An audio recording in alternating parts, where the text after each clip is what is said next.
habang niyayakap natin ang mayamang hibla ng kultura natin at pamana, ay binibitbit natin ang mensahe ng ating mga ninuno na tayo po ay merong tinatawag na dangal at angking tapang, pero hindi po natin dapat isuong ang sabayanang Pilipino sa isang katapangan o nasyonalismo na walang batayan. Katulad po na nangyayari ngayon sa issue ng South China Sea. Kasi practical, hindi naman natin mariresolba kung sino ang may-ari niyan. Kahit na sa susunod na 7 o 8 dekada sa buhay natin, sa ating henerasyon at sa susunod na henerasyon. So anong dapat gawin? Sundin natin ang intention at espiritu ng arbitral ruling, no? Na kung saan ay tinutulak tayo na bumalik sa negosasyon, bumalik sa dialogo upang tignan kung ano yung pwedeng gawin para ma-exploit mutually, bilaterally, or multilaterally yung resources ng South China Sea para mapakinabangan na, no?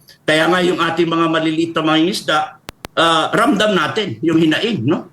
Hindi naman tayo kailangan makipaggera para mangisda eh.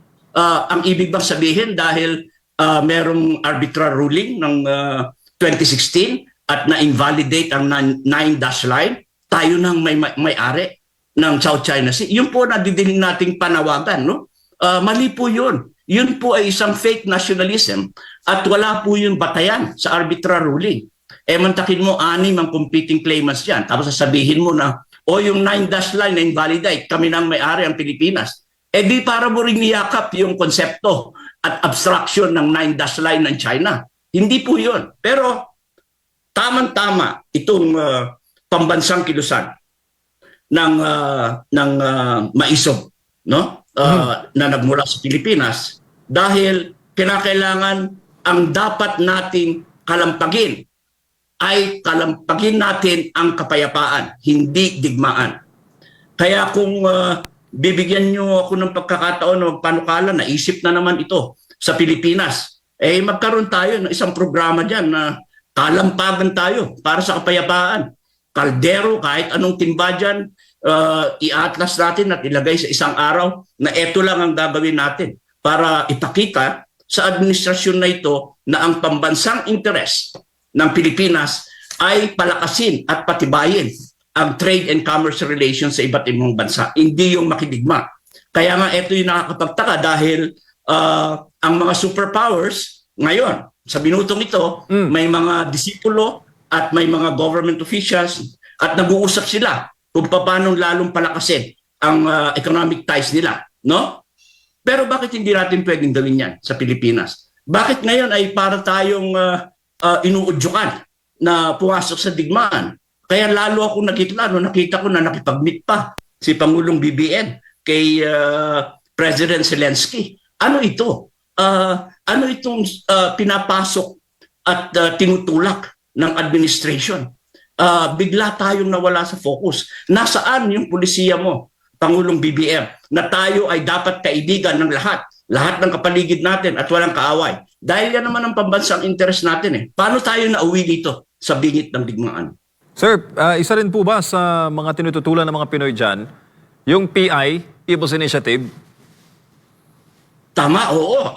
Kasi bahagi ito, yung People's Initiative na binasura, pero ang bantayan natin, bagamat humihina ng konti yung People's Initiative, pwede pa rin mag-convince sila ng Constituent Assembly para baguhin, hindi lang yung pang-ekonomiyang layunin, no? Sang-ayon sa ating saligang batas, kundi na rin mismo yung istruktura ng pamahalaan. Patungo halimbawa sa isang parliamentary system upang paglingkuran lamang ang yung kokonting interest political na nagnanais manatili sa kapangyarihan. Kasi itong Constituent Assembly, hindi mo na kailangan ibaba ito sa sambayan ng Pilipino. Diyan lang sa Kongreso pwede nang lutuin yan. Kaya matindi itong charter change na to kasi ang ating bansa po, mayaman sa national patrimonya, hindi po dapat buksan yan ng 100% ownership. Kasi mawawalan po tayo ng balanse, mawawalan po tayo ng control, lalo na sa critical na infrastruktura ng ating bansa, ang ating natural resources. Mantakin mo yan mismo na yung mass media mo halimbawa ay control. Dahil sa pagbubukas ng pagtanggal ng 100% ownership ay pwedeng i-control na ngayon ng foreigners. mantakin mo na yung resources mo ay ang napokontrol lahat. Kahit na yung pag-regulate ng tubig mo at saka yung kuryente mo, yung mga basic needs na sa ngayon ay namumroblema tayo, ay ikokontrol ng foreign ownership, nandun tayo sa dictates, whims and caprice ng mga dayuhan. So, dapat meron tayong balanse, no? Hindi lahat ng investment ay dapat kunin natin.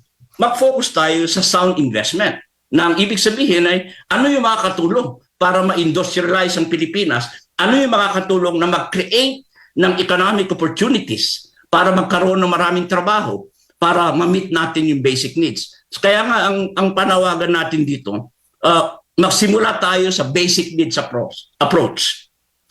Usapin ng pagkain, usapin ng trabaho, usapin ng hanapbuhay, at usapin ng seguridad. So, kaya dito sa Amerika, alam mo, Admar and MJ, no?